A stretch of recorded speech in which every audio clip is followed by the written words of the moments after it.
Hello and welcome to Through the Telescope, the podcast that puts the lens on astronomy. I'm Rose Waugh and I'm an astrophysicist and science communicator. And I'm Elliott Bruce, and I'm neither of those things, but I'll be trying to find out why we should even care about astronomy. We'll be exploring some of the big topics in the field in little manageable pieces and have some fun along the way. So, whether you know your red giants from your red shifts, or you're not quite sure what the difference between astronomy and astrology actually is, join us as we launch ourselves into the cosmos and try not to burn up on re-entry.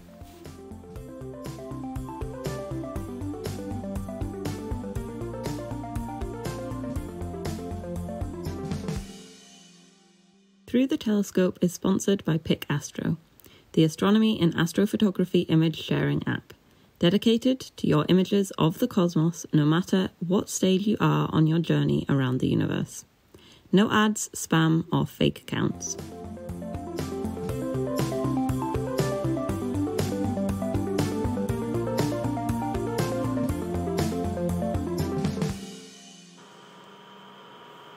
So, Ro.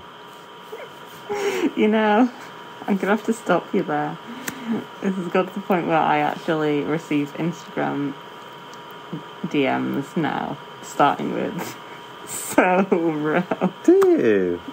Oh, I'm happy that I've improved your Instagram experience.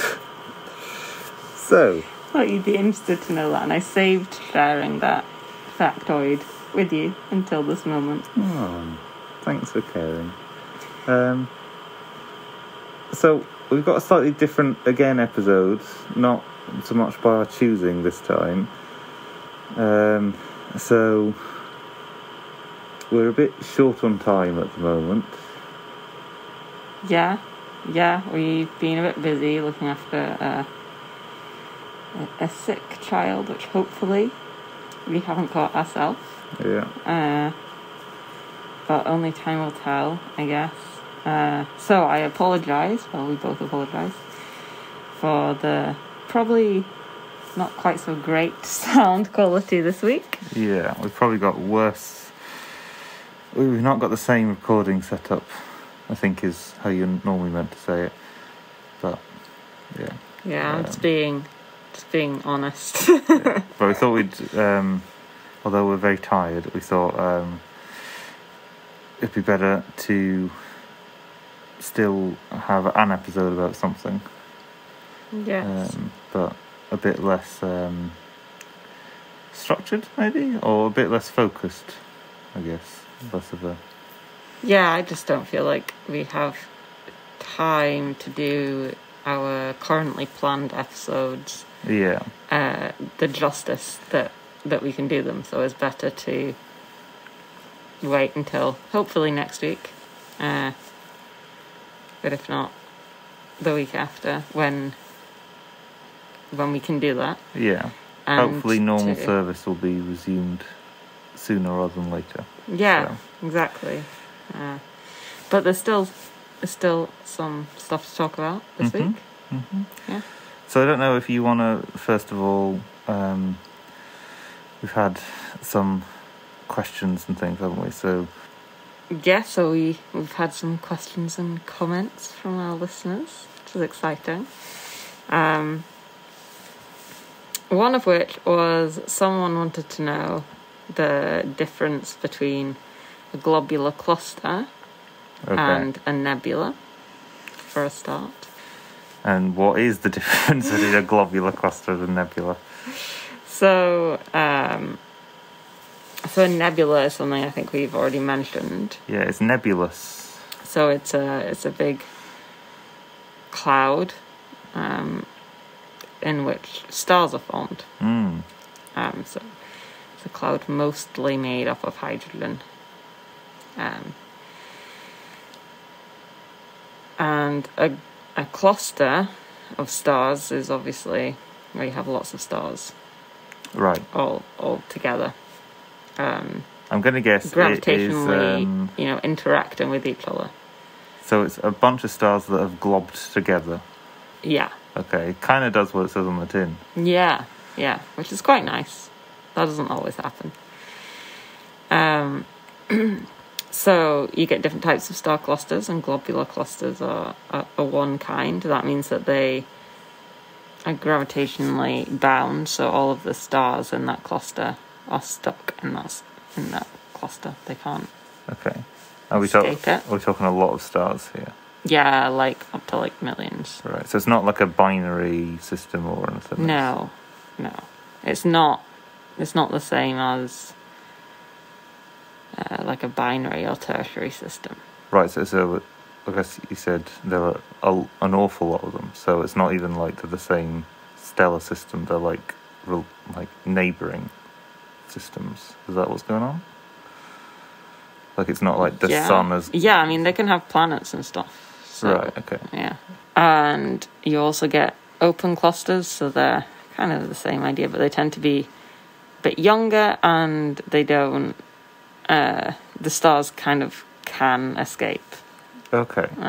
From that. So there tend to be not as many stars in them. So kind of on the surface, it maybe isn't obvious what the question is asking. Okay. If you haven't come across these terms before. But if you have, then you've probably heard that globular clusters are...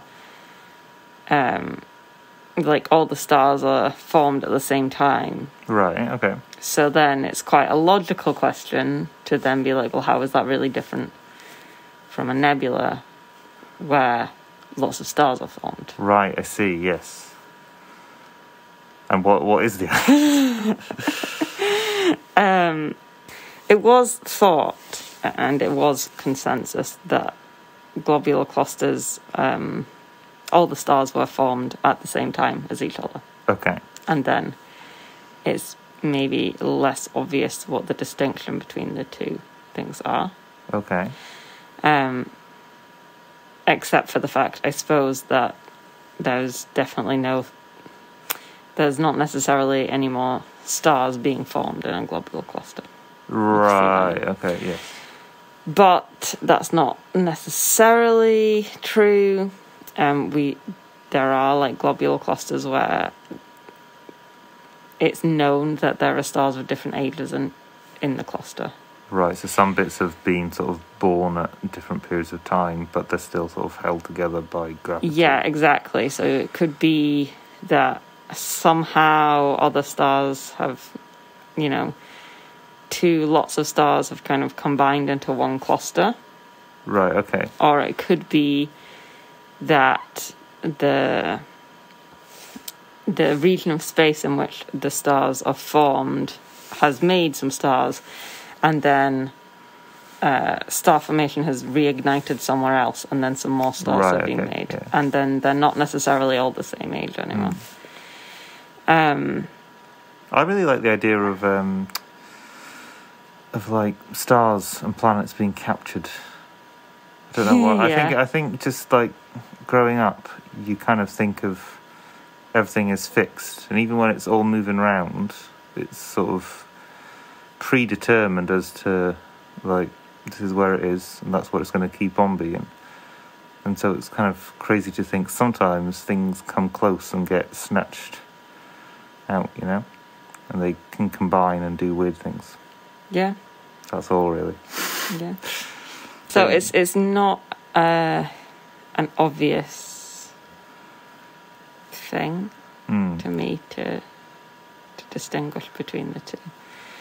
So is a nebula like a stellar nursery? Yeah, that's what they exactly often get what called. It is. Okay. Yeah. Okay, because I feel like I've heard that term. Yeah. Star formation is a really interesting field, actually, and it's something that I think I naively thought, maybe, I don't know, it maybe seems naive now, but that it was something we kind of understood quite well. It just felt like something that we should understand. Yeah. But actually, doing my PhD in St Andrews, I've kind of learnt how not true that is. Because there's a few people in the department who work on star formation, including a couple of pretty big names. And it definitely seems far from very well understood and things. I guess you never really get to see the whole process. You sort of putting bits together of... You, first of all, you can't even see all of the data from an individual thing, but you've got, like... It's almost like, you know, when you look at a recipe online and, first of all, you're looking out for that button that says jump to recipe because you really don't want to look through. Yeah. But it's almost like you've got sort of a selection of the images in their, like, life story on how to make a cake or whatever. And you then got to try and work out how they fit together, you know? And you could end up with just, here's a bunch of ingredients, here's a cake. And you're like, well, do I cream the butter or maybe the flour goes in first? I don't know. Yeah. I mean, a lot of star formation requires huge hydrodynamic codes. To be able to model, you know, millions upon millions of stars in your system. You're starting off with all this gas and dust and then making stars form in different regions. And I mean, there are some pretty cool videos and pictures that you can find about it, but it just requires a huge amount of computational, you know, expense. And a lot of models don't really include magnetic fields. I think one of the things which are a pretty important part of stars and the star formation process. So it's kind of there's so much we still have to learn about it. It's a really interesting field, and a lot of our understanding of it comes from looking at huge numbers of stars at different points in their life and using that to say a star like this therefore would act like this throughout its whole life. You know, we've got one star that is, you know, X many million years old. Yeah. One that's X many billion years old. And if you get enough data points in between that, and they're the same kind of mass, then, you know, you can make some statements about what a star of that mass would behave like. But there are still other things, because they're not necessarily going to be exactly the same. They don't necessarily start off, you know, with exactly the same rotation rate, for example. So you do get some deviation, but yeah, I mean, a lot of our understanding comes from very different ways of thinking and different ways of modelling things than it does from the kind of ways that you might feel more natural, maybe, to you. I think the way that we approach the sun is quite a natural way of doing science, because we can literally observe it, and it's far away, but it's not that different to having a lab in some ways, you know. Yeah, but I guess with the sun, you know, we can really in great detail look at what the sun is doing now and over the past however long as well, because we now have data. And I guess there's also like historical records of, I mean, you talked about the Carrington effect or something. Is that what it was in like the 1800s or something? Event rather. But we do have historical records, but let's be honest, from the sun's point of view, it's all the same. Yeah, well, that's what I was going to say. We don't actually know, like, we've not been given all of the startup, the beginning. And to understand the sun in its past, you have to do exactly the same thing. You have to go and look at other stars that are similar to the sun, in mass and in the rotation rate that we expect the sun would have had, and say, well, therefore the sun would have acted like this. I think also as at least as a kid growing up, which is basically what I do. So that's pretty fun. You sold your research now. An extra grant, please. I feel like as a kid you'd catch bits of like space documentaries or whatever, and it would say like, and then the hydrogen fused and the sun ignited and they got a nice cool CGI movie, and it goes boom, even though I'm not sure how you hear it, but yeah, they always make loads of noise in these things. And that's the beginning of the solar system happening, and you're like, right, great, star made, done, sorted, we know how that's done. But I guess it's a bit like when you see those NASA pictures of artist depiction of B374829, yeah, the custard planet or whatever. And it's like, well, I can see what they've gone with, but actually you've got like one like light curve or something telling you this planet's got custard on it. Yeah, I love when they do that kind of thing. And you're like, yeah, that's the one plot that you drew this image from. I mean, I'm not poo-pooing them. It's just, I think it's it's almost like the sort of, you want to explain stuff to people, but at the same time, and that can often mean that you need to fill in gaps, as it were. But I guess sometimes you give the impression that you know more than you do.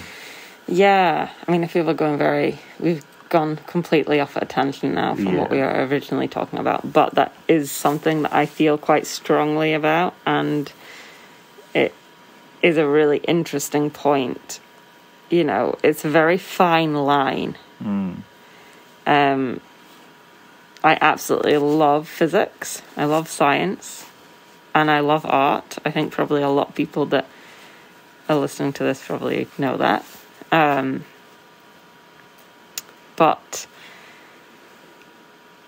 I do think that they really complement each other, and they can help us connect and understand things, you know. But it is a really fine line, because I do feel that way about stuff like artists' impressions. I don't object to them existing. It feels like it can be misleading. Like you say, it makes it seem like we know more than we do in some ways. Because it would almost be better if it was, you know, provided alongside, this is the plot. Right, yeah. And this is the artist's impression. Because often it is like just a couple of things. It's not like, even if it's come from an entire paper and an entire body of work that's taken years, the information in that artist's impression is often just like from one or maybe two plots, you know? It's not like... Yeah. It's not loads. And I think it does the public a disservice. And it also, I find it infuriating, because the public are perfectly capable of understanding that if you take the time to explain your plot, right?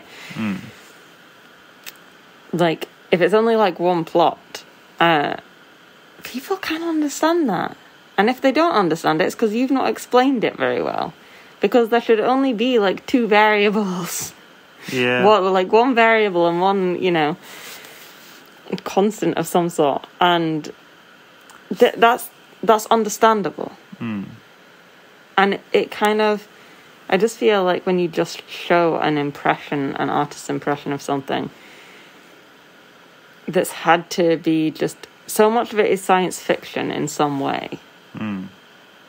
It's artwork primarily. Yeah. And that's fine, but it's just the way it then gets plastered over like science, like news articles and stuff like that, as if it's, I don't know. Yeah. Do you remember that? It makes me feel a bit uncomfortable, because I feel like it can just feel a bit misleading, like you say, like we know a lot more about it, and it's not even an explicit thing that your brain does, right? Because I feel my brain does it as well. It just kind of is a subtle thing that your brain just registers it as like, we must know a lot about this. Yeah. It gives it like more weight than is maybe appropriate. Yeah, I think that's part of it, is that, because, like, do we know more than... Given the impression that we give more about, say, an exoplanet than we actually do, like, the exoplanet isn't going to do anything to people's lives, basically, but the sort of the status of scientists, as it were, and the sort of, I guess, the cult of belief, which then, if anybody is ever found to... It makes... I guess it's more... Science is about trying to get as much understanding and knowledge from the data that you have available. Yeah. And that will mean that sometimes you got it wrong, or you got it slightly off in some way. Yeah. Sometimes you're way off. And, you can have different schools of thought that argue about things, and then all of a sudden a completely different one comes out and says you're all wrong. Yeah. It's something completely different. And that's fine, but it just... I don't know if it may be also just particularly this period in time as well, with all things fake newsy, and distrusting certain institutions or whatever. It just feels a bit kind of dangerous, I guess, and like you don't want... There is a sort of belief that the scientists are infallible or whatever. And then you get, I don't know, I mean, like, the guy who did the don't get the measles, mumps, rubella, or whatever it was. We won't even give his name airtime. Yeah, whatever. Just like, you can... And that was different, right? Because that was also was completely dodgy. faked and forged and... But, you get people who then, like, believe fake things and then will, as a consequence, then disbelieve, like, genuine things because they've lost faith in... Understandably. You know what I mean? Yeah. So, I don't know. It just kind of feeds into that. That's, like, really... It also just makes me feel uncomfortable because I'm going to, once again, bang on about scientific literacy of the public and stuff. And it just feels, like you say, like it's selling science as something that it isn't. Yeah. And perpetuating this idea that scientists are somehow like mega clever and a step above other people or something. It's just so not true. I mean, I just don't like it, and it just gives me an uneasy feeling because it feels like just not being completely honest. It's not like there's nothing wrong with having artist impressions. It's quite clear that it's not, that being explicit is not a photograph, right? Yeah. It's not, the issue is not that. It's just that I just feel like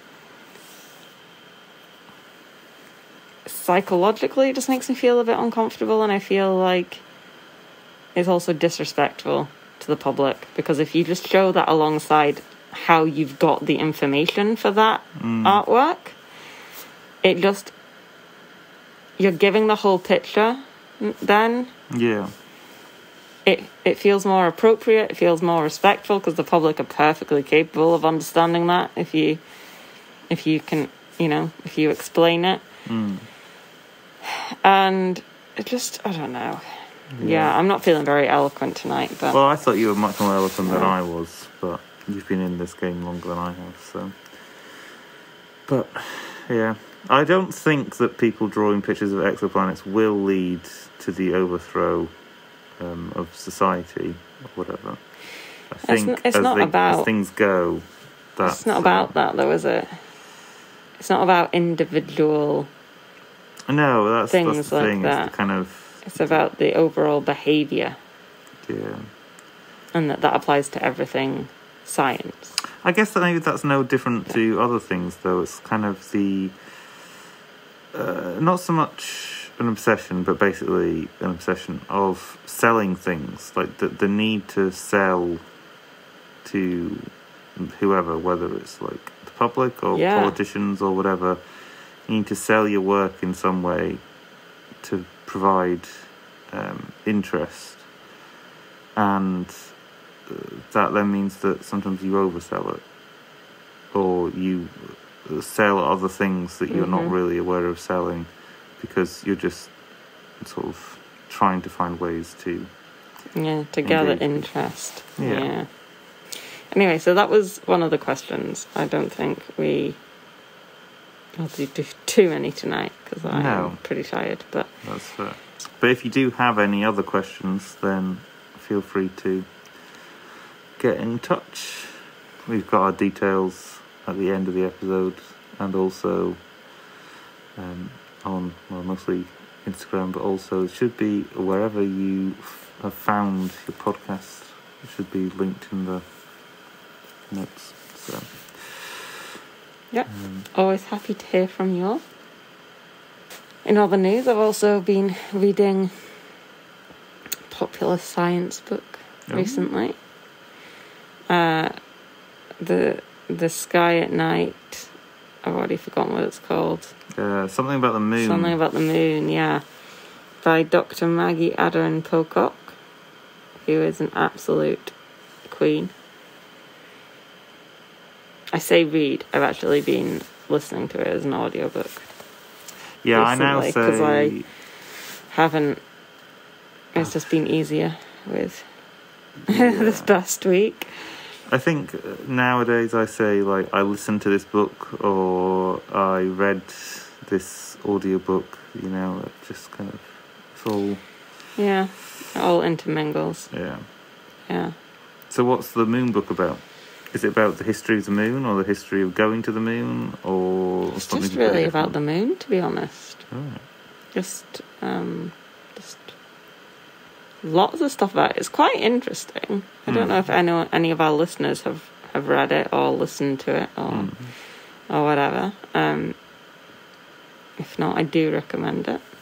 Yeah, it's got a whole range of stuff. It's got some of her personal kind of, you know, how she ended up being interested in science and astronomy and things. And that's quite interesting to read. You know, she's an interesting person in herself. She co-hosts The Sky at Night, right? She does, yes. She does now, yeah. And she's also... I've not, read that much, but I think I'm about halfway through, but talked a bit about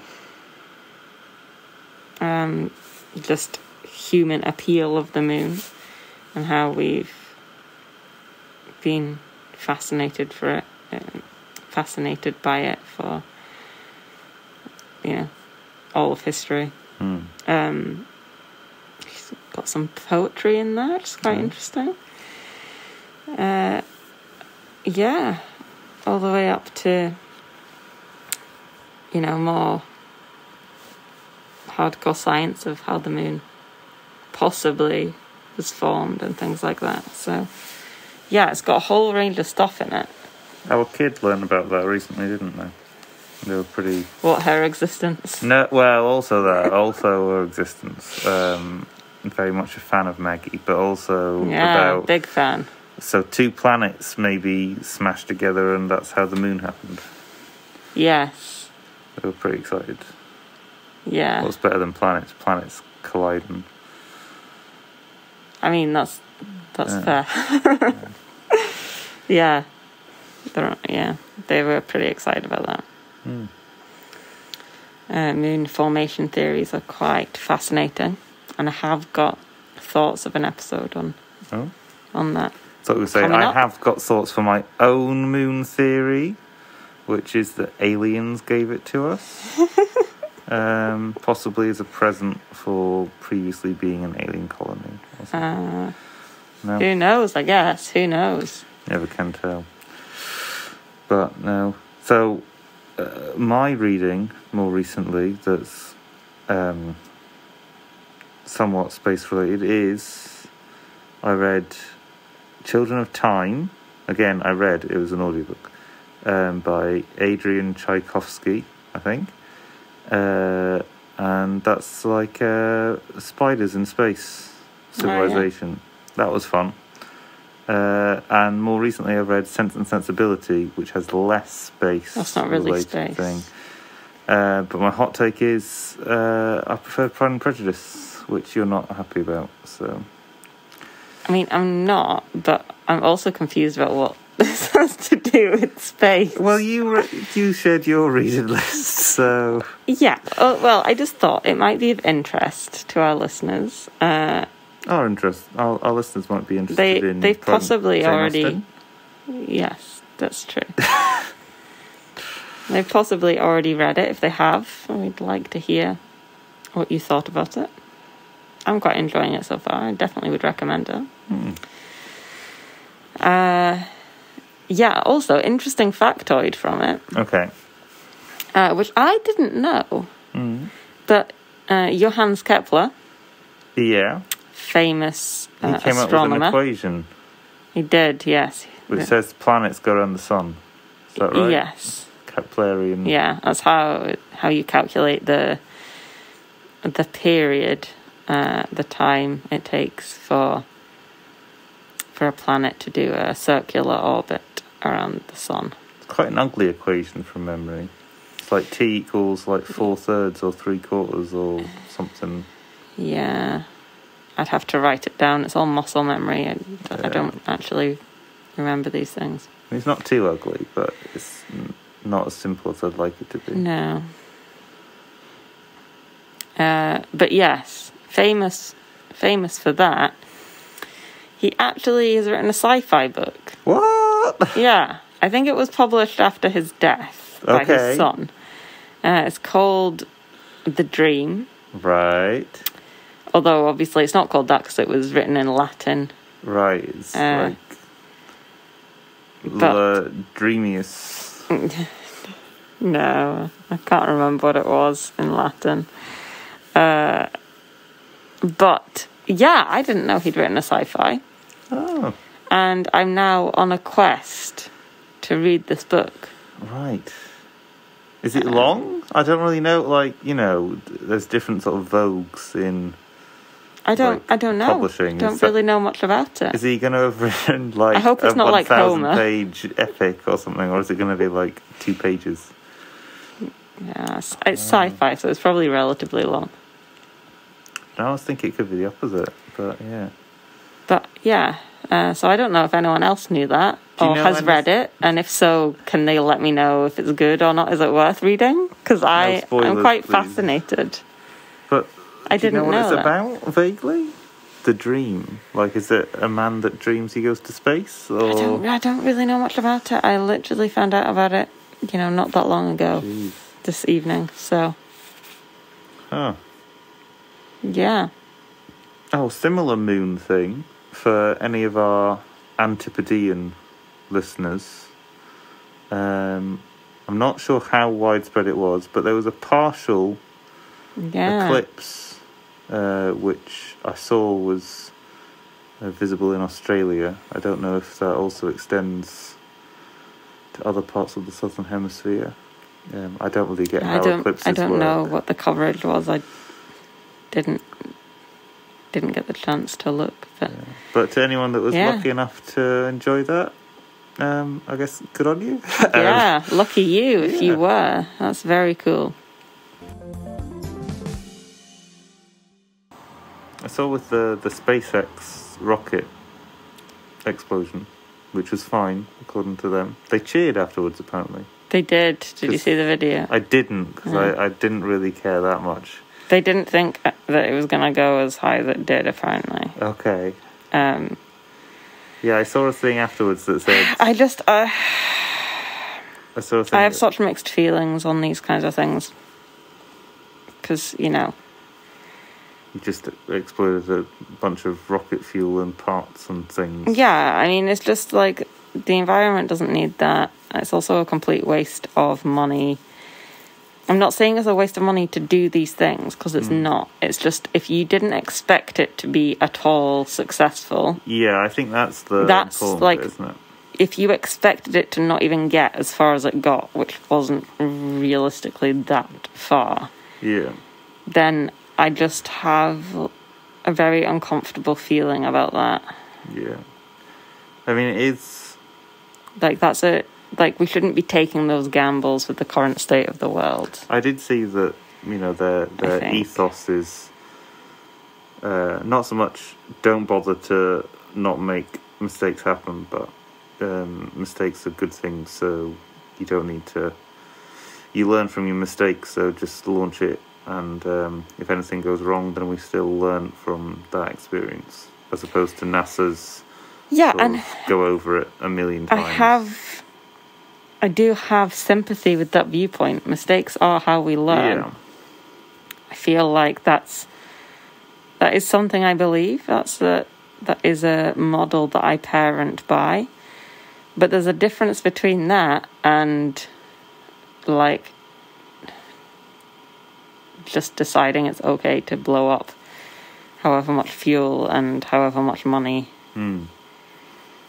Just because it's mistakes are good because you learn from it. Do you know what I mean? It's just like, I don't know. I saw it's meant to be able to carry like 100 people or something. I mean, it's absolutely huge. It's massive. It's huge. Yeah. Massive. But see, at the same time, which is really cool, and it's a really cool... I was going to say feat of engineering, but potential feat of engineering. That's obviously not there yet, but I just, I don't know. Mistakes happen, and but I don't know. I feel like you should be aiming for things like that to be a success, right? Like, things like that shouldn't be something where there should be a very high chance of success of things like that. Yeah. I guess the other thing, though, is, like, you know, when you talk about sort of destroying the world, you know, how much of an impact does a very irregular launch of the largest rocket ever launch? Sure, but all of just it's planes? Not just that, it's also all of the bits landed in places that Nice. they've now caused, you know, ecological damage. Nice. Salt the earth. It's not, you know, it's not just the emissions. Yeah, because, you know, the emissions obviously are an issue, but like you say, that's the grand scheme of things, it's not actually that much. Yeah. However, if you're going to be regularly doing that because mistakes are good, then that's different. I did also see that apparently they'd quite like, I don't know if this is them just, you know, saying things as like, also we could imagine this, but said that we could use this rocket in the future to travel between like London and Tokyo in an hour. It's like, you're not using rockets as as taxis. I'm just gonna not comment on that. Yeah, fair. Yeah. Do you all see the spiral however long ago from SpaceX? I didn't see it, no. It was over Alaska. I'm not sure if you needed a time lapse to see it, but okay. I think it maybe occurred with the Aurora. A rocket launched by SpaceX from, I think, California. Later, it had to eject some fuel in the upper atmosphere, which apparently rockets quite often have to do. Yeah, that's quite normal. And when you're at a high enough altitude, the fuel then crystallizes and turns to ice particles, which then, if it's in direct sunlight, can then refract, I guess, the sunlight down towards the Earth, where it's actually in darkness at that point. And I guess the nature of the movement of the fuel as it's expelled makes this kind of spiral pattern. Cool. Yeah. So it's not like a super rare event, but it's, or rather it's not unheard of, but it's somewhat rare. Yeah. So I'll have to go and look that up. I haven't seen the pictures. It looks quite cool. It looks I did hear like about a galaxy, it, but like, I guess, a big galaxy. But yeah, pictures are quite cool. Well, I will take that as my homework to go and view that image. And I think with that, we should part until hopefully next week. Yeah. When hopefully we can return with some more typical content. Yes. If not next week, then definitely the week after. But hopefully next week. We'll put something out next week. Bye. So that just about wraps things up for this episode. Please, can we encourage you to subscribe to Through the Telescope wherever you find your podcasts, and if you like, you can leave us a nice positive review as well. It really helps the show and it makes it easier for more people to find us. Feel free to send us any comments, questions or suggestions of things or people you'd like to hear about or from in future episodes. Or perhaps to put yourself forward to chat about your own astro research or experiences. As always, you can find us on Instagram at Through the Telescope Podcast, or you can find me at astrophysicist_Rose. You can also find us on Twitter at The Telescope Pod, and you can contact us by email at throughthetelescopepodcast@gmail.com. And with that, we'd like to thank you very much for listening, and we look forward to seeing you again next time. Bye.